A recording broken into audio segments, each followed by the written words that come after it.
বছরে গোলাপ মেলাতে আমরা আজকে দ্বিতীয় দিনে উপস্থিত হয়েছি। এই দ্বিতীয় দিনে ভালোই মানুষ সমাগম হয়েছে।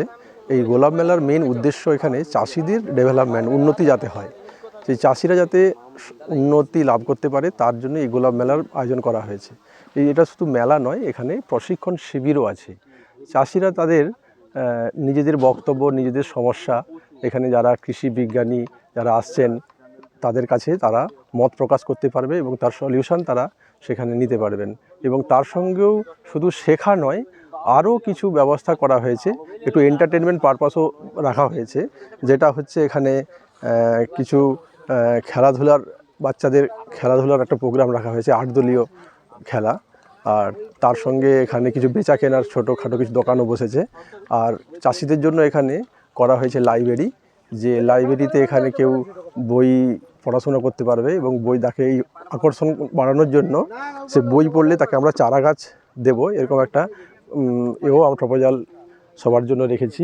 এবং চাষিদের ছেলে মেয়েদের তারা ছবি এঁকে এখানে একটা আর্ট গ্যালারির উদ্বোধন করা হয়েছে। সেই আর্ট গ্যালারিতে তাদের ছেলেমেয়েরা এখানে ছবি দেখবে, ছবিগুলো করা হবে, এখানে ডিসপ্লে হয়েছে। এবার তার সঙ্গে এখানে যে চাষিরা যারা আসে তারা এখানে নদীর চরে পিকনিকের একটা আয়োজন করা হয়েছে, তারা এখানে এসে পিকনিকও করতে পারে, এই ব্যবস্থাও করা হয়েছে। এবং তার সঙ্গে আরও বেশ কিছু ব্যবস্থা, কিভাবে গোলাপ চাষ করবে নূতন যারা পর্যটক আসবে তার এখানে আমরা বিভিন্ন লিফলেট, ব্যানার আকারে এখানে রেখেছি, চাষ কিভাবে তারা করবে। এবং কিছু বই আছে গোলাপ চাষের উপরে, বেশ কিছু বই আমরা এখানে রেখেছি, তারা পড়াশোনা করবে গোলাপ চাষ কীভাবে তারা বাড়িতে টবে কীভাবে করবে সেটা সম্বন্ধেও এখানে আমরা করেছি। আর এটা আমাদের আগামীকাল শেষ দিন, গোলাপ উৎসবের শেষ দিনে আমরা একটু অন্য ধরনের একটু প্রোগ্রাম রেখেছি।